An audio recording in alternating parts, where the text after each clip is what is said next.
Hi there, Mr. Holcomb here with another episode of The Math Behind the Modules. This is Module 4, Lesson 1, Multiplying and Factoring Polynomial Expressions. Okay, so we start off with an opening exercise. So pause the video, see if you can do this, come back and see how you did after. Okay. All right, here we go. It says write an expression for the area of two rectangles in the figures given below. Okay, so what I've always told my students, if you were in my Math 6, 7, or 8 class, write a formula. Step 1, write a formula. Area equals length times width. Write a formula. Substitute the givens. So now area is going to equal length, which is 2z, times width, which is z. Simplify. Write the formula, substitute the givens, simplify. 2z times z is 2z squared. And that is the area of the blue one. Again, write the formula.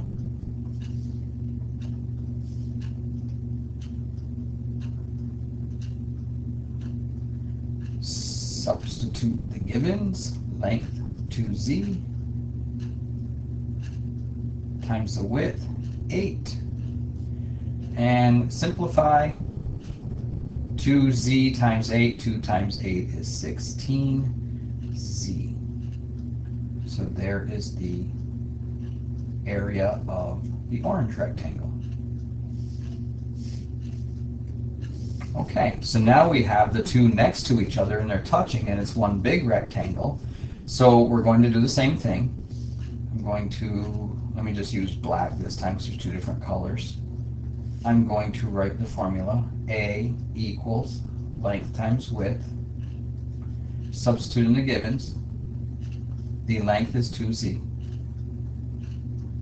And the width is z plus 8.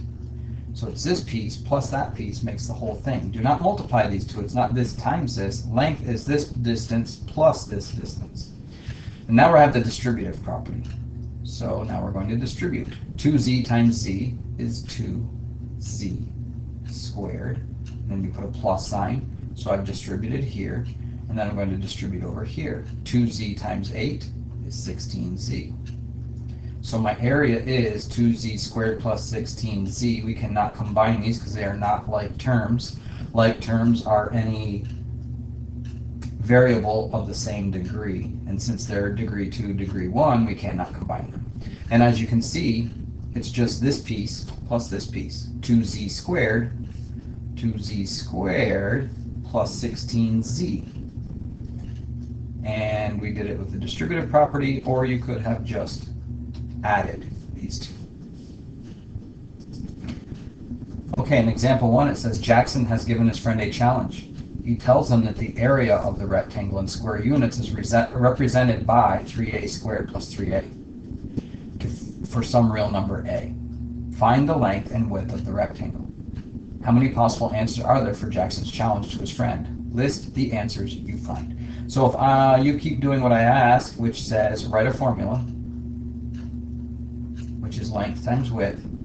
Substitute in the givens. This time we know the area. We don't know the length or the width, but we know the whole area. So you write 3a squared plus 3a equals length times width. And then what can we do here to simplify this? We are multiplying two things to get this. And if you look up here, we multiplied two things to get this. So how do you work backwards? Well, this had a z and this had a z, so that's a like term and I can factor it out. And this has a 2 and this is a factor of 2, so we can factor out a 2. So in other words, factor out the common factors. So there's a 3 here and a 3 here, so I will factor out a 3. There's an a here, there's an a here, so I can factor out an a. And then 3a squared divided by 3a is 1a, or just simply a. 3a divided by 3a is 1. So that equals length times width. So this could be our length, where this is our width, or it could be reversed. Okay, and we can also get other answers. What if I didn't realize the A was, maybe I realized only the A could come out and I forgot about the 3. So then I could say 3A squared plus 3A equals length times width. And then if I just factored out the, let's say I just factored out the 3 and left the A squared plus A in there, then I would say the length is 3 and the width is A squared plus A. So that would be another possible solution. Okay, I could factor out just the A. I could factor out something else, a fraction, and leaving values within. So in other words, there are infinite solutions. But here were 2. Next page, it says to factor each by factoring out the greatest common factor. Okay, so we're doing GCF. All right, so try these, pause the video, come back and see how you did, because these are exercises. Okay, hopefully you've taken a look at these. So the first thing I do is look at the coefficient, the number out in front. There's a 10, there's a 5. And I ask myself, what number will go into 5 and 10? And I know that 5 will go into 5 once and 5 will go into 10 twice. So 5 is a common factor. And then I look at the variables, a, b, and there's an a. So they both have an a. So I'm going to factor out a 5a. There's my greatest common factor. And then once I've taken out the greatest common factor, I just simply divide. Okay, so 10ab divided by 5a. 10 divided by 5 is 2. ab divided by a, the a's would cancel, and I'm left with b. Plus 5a divided by 5a. Now, a lot of times students forget this, so let me just take a break here and start over and show you what I'm going to do this a little differently. So yes, we factored out a 5a.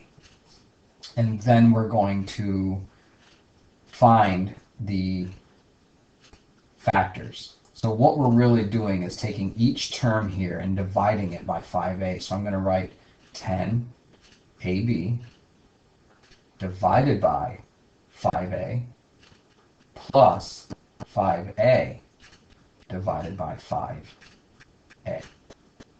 Okay, so that's really what we're doing when we factor out a greatest common factor. If we're going to divide the whole thing by 5a, then we're going to have 5a out here, and then we're going to have a factor of 5a taken out of this with the other factor left behind. So I'm going to leave 5a here.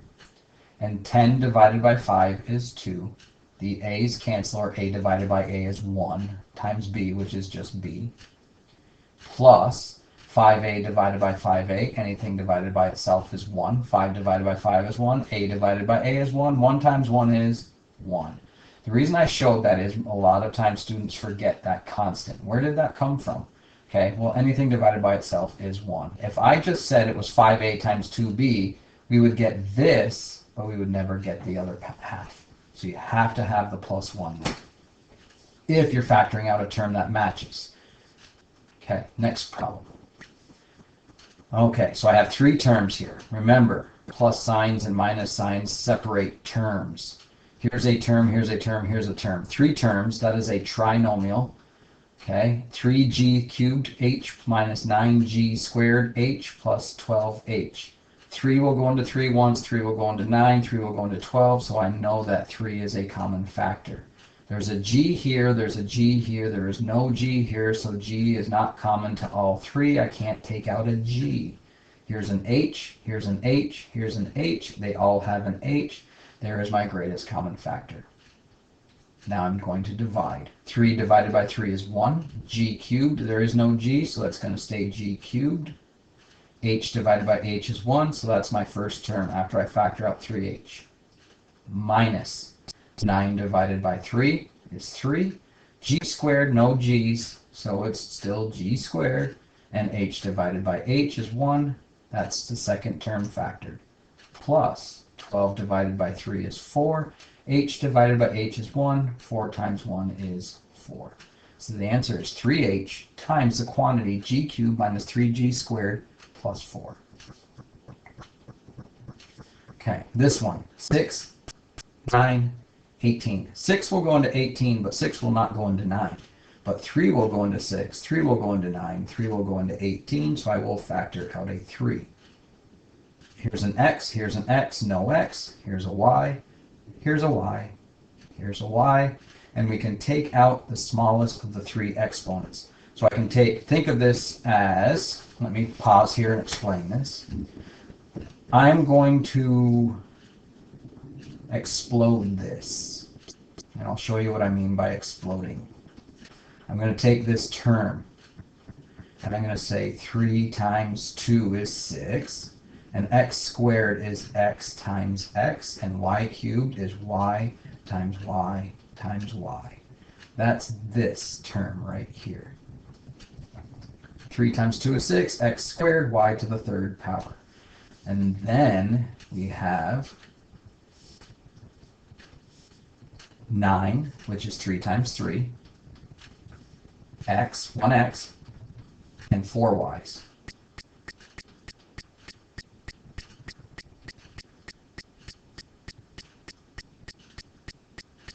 Okay, so 6xy to the 4th, or 9xy to the 4th is 3 times x times y times y times y times y. Okay, and then we're going to take 18, which is 3 times 2 times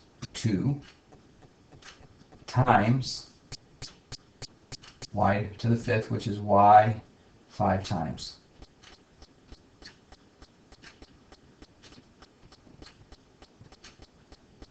Okay, this is just expanded down. I ran out of room.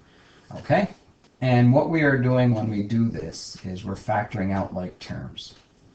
So now that you see I have a 3, I have 1 3, I have 1 3, I have another 3 here, but I don't have another 3 here. I have another 3 here, but I only have 1 over here. I have a 2, no 2s, so I can't take a 2 out, so that's all I can take out. And that's where I got that 3 from. Now when I look at the x's, I have 2 x's here, 1 x here, and none here. So there's no x's in common. And then this one was y to the 3rd, so there's 3 y's. This one is y to the 4th, so there's 4 y's, and this is y to the 5th, so it's y multiplied by itself 5 times. So I can take 3 y's, I can take 3 y's, and I can take 3 y's. So that's y cubed. That's why I can only take the smallest of the 3 powers. Okay? All right. So then it's going to be 3y cubed. And then, since I took this 3 and these 3 y's, this is what I'm left over with. 2x squared. Plus, what was I left over? These 3's and an x. So that's 9x. And there's also a y sitting over here. Do not forget that. 9xy plus, okay, I used this 3, but there's still 3 times 2 left, which is 6. And I have 2 y's that I did not use, which is y squared. Okay, so either way you do it, you can divide or you can break this up like this. I did it different ways so you can see that there are different ways to solve this type of problem. Okay. So now we have a discussion, the language of polynomials. Okay, read this, pause the video, read that, and then when you're done reading it, unpause the video, and we'll move on. Okay, here's example 2. Multiply 2 binomials using a table as an aid. You have seen the geometric area model used in previous examples to demonstrate the multiplication of polynomial expressions for which each expression was known to represent the measurement of length. Without a context such as length, we cannot be certain that a polynomial expression represents a positive quantity. Therefore, an area model is not directly applicable to all polynomial multiplication problems. However, a table can be used in a similar fashion to identify each partial product as we multiply polynomial expressions. The table serves to remind us of the area model, even though it does not represent area. For example, fill in the table to identify the particular products of the binomial x plus 2 times the binomial x plus 5.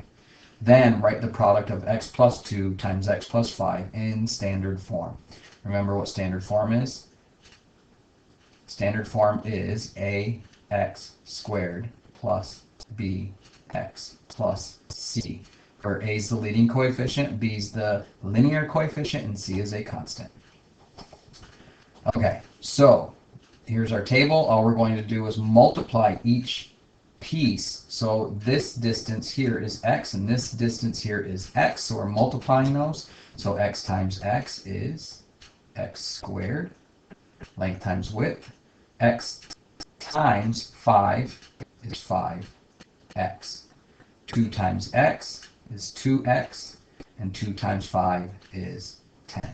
So all we're doing is multiplying this times this, this times this, this times this, this times this.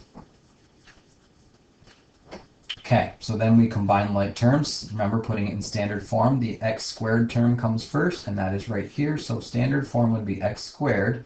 Combine like terms, 2x and 5x, everything was positive, so that is plus 7x plus 10.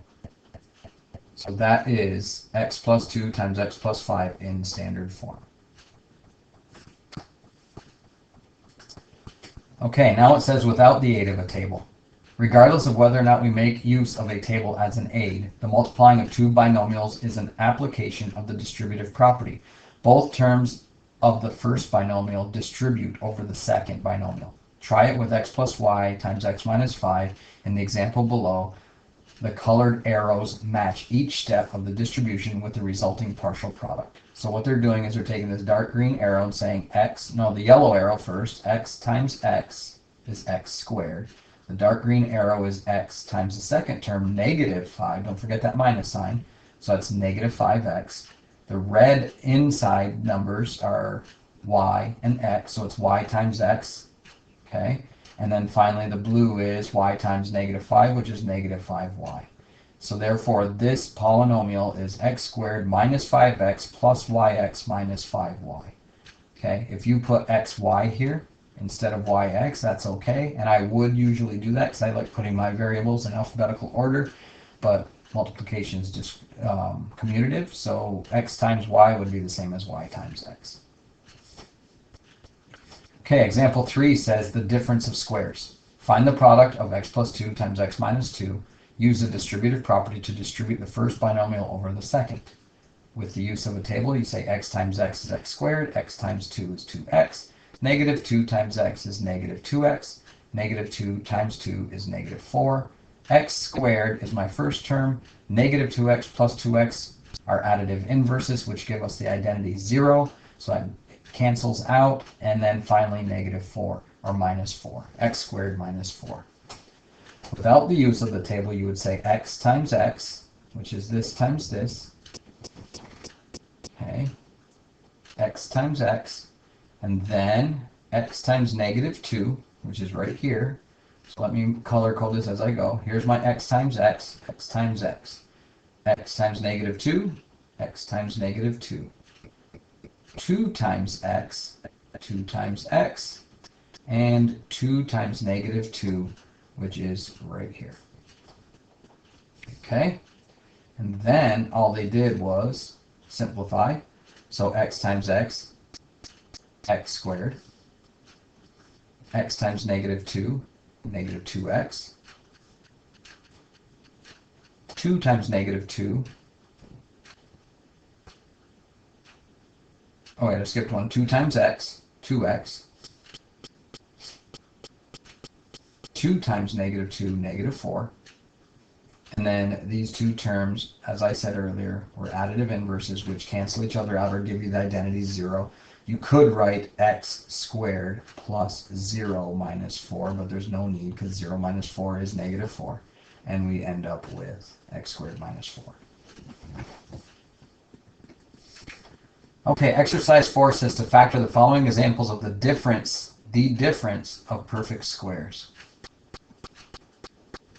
Okay, so the difference of perfect squares is going to give us a binomial where one is positive and one is negative. So I'm just going to just set these all up and put two sets of parentheses with a plus in one and a minus in the other.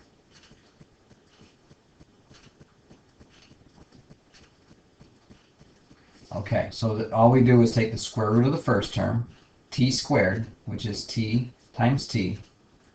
I'm just going to do one at a time here. And then the square root of 25 is 5. 5 times 5. So there's the difference of perfect squares. So we're factoring by difference of squares.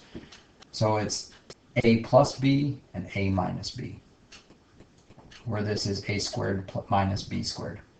So I'm going to write that formula for you. So that's the rule for difference of squares. Okay, so what we say is a squared minus b squared equals a plus b times a minus b. And I'll show you what happens with this formula if we do what a lot of people call FOIL. First, a times a is a squared. Outer, a times negative b is a negative ab. Inner, a b times a, which is a positive ab. And last is a positive b times a negative b, which is negative b squared. And as you can see, the middle terms are additive inverses of each other. They cancel out. Minus ab plus ab is 0, leaving me with a squared minus b squared. So this is the formula for a difference of squares.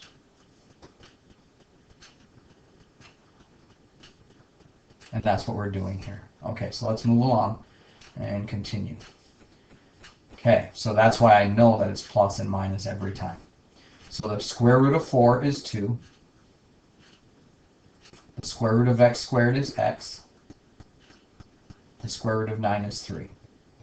And that's all there is to it. The square root of 16 is 4. The square root of h squared is h. The square root of 36 is 6. The square root of k squared is k. The square root of 4 is 2. The square root of b squared is b. And those are factoring by difference of squares. Okay, here's 2 more. So I'm going to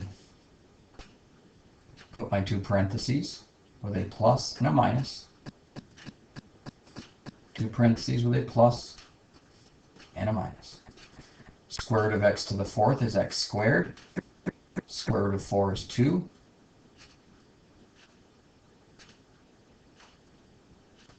So it's x squared plus 2, x squared minus 2.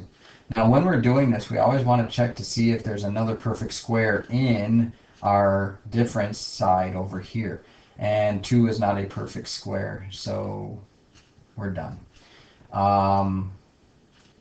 X to the 6th, square root of x to the 6th is x cubed. X cubed times x cubed is x to the 6th minus 5 times 5, square root of 25. Okay, so it says write a general rule for finding the difference of squares. Write a squared plus b squared in factored form. I kind of got ahead of myself on the previous page. That is a plus b times a minus b.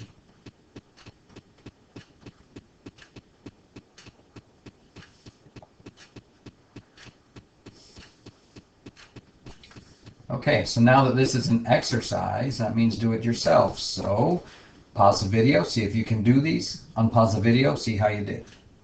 Okay, here we go. So factor each of the following difference of squares completely. I see a minus sign and there's perfect squares on both sides. So I'm going to put my parentheses with a plus and a minus in them.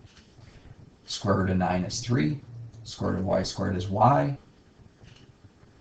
Square root of 100 is 10. Square root of z squared is z. And we're done. Parentheses plus, parentheses minus. Square root of a to the 4th is a squared. Square root of b to the 6th is b cubed. So the answer is a squared plus b cubed times a squared minus b cubed.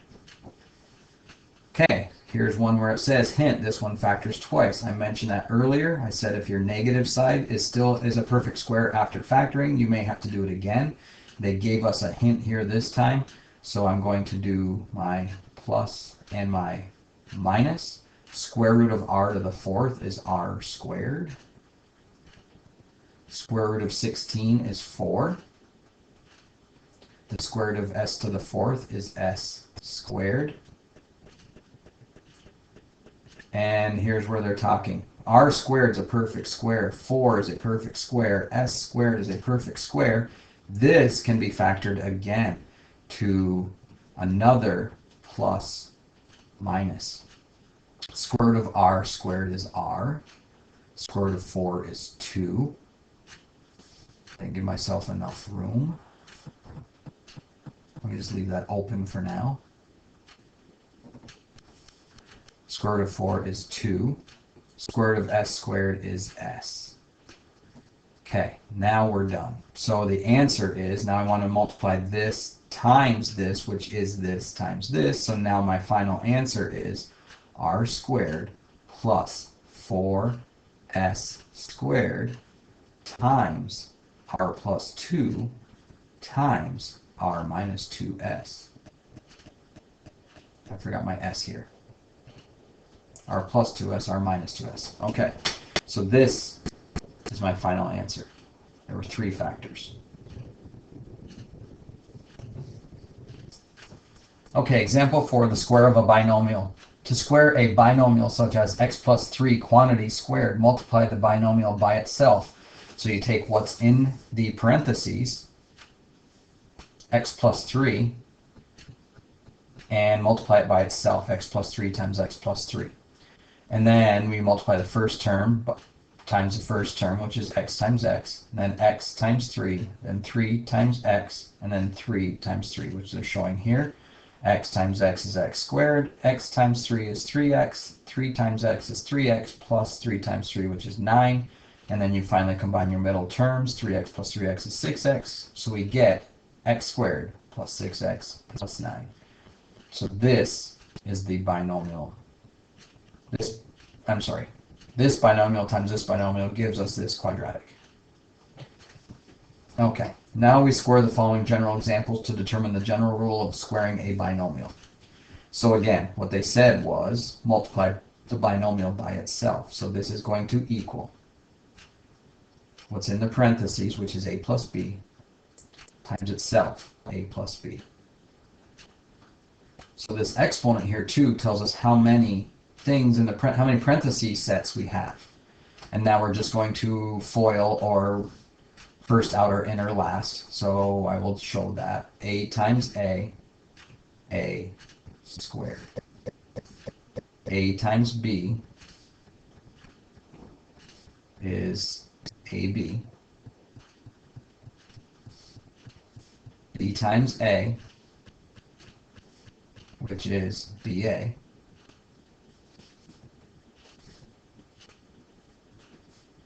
And then finally the last term, b times b, which is b squared. Okay, so then we're going to combine like terms. So we're going to simplify this. A squared, ab plus aba, ab plus ab is 2ab plus b squared. So a plus b squared is a squared plus 2ab plus b squared. Okay, and that there is actually the rule that we use in general for addition. Now we're going to the same with the subtraction. So it's going to be a minus b times itself. And then I'm not going to take the time to write these again, but it's the first term, a times a, which is a squared. A times a negative b is negative ab. Negative b times a is a negative ab. And negative times a negative is positive. B times b is b squared. Simplifying, in other words, combining our middle terms, negative ab minus ab is minus 2ab plus b squared. Okay, and that is the rule for difference of squares.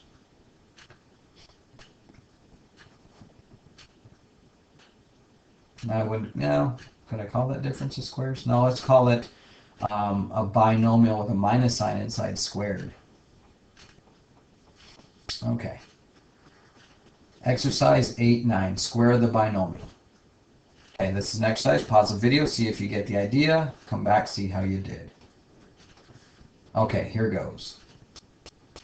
Write what's inside as many times as the exponent says, which is 2. FOIL, a times a.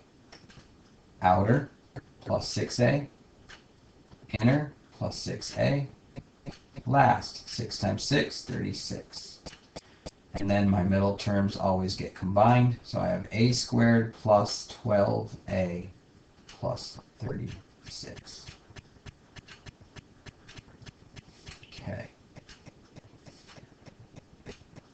5 minus w times itself.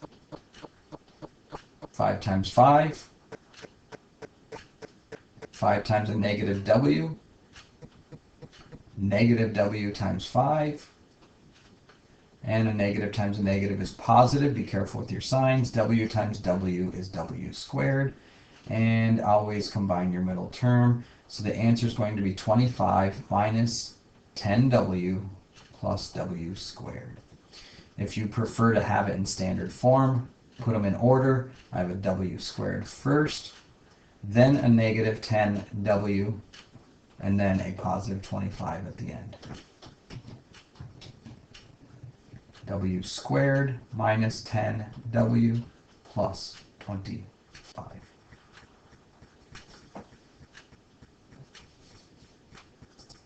Okay, that is the end of lesson 1. Review the lesson summary and go do your problem set.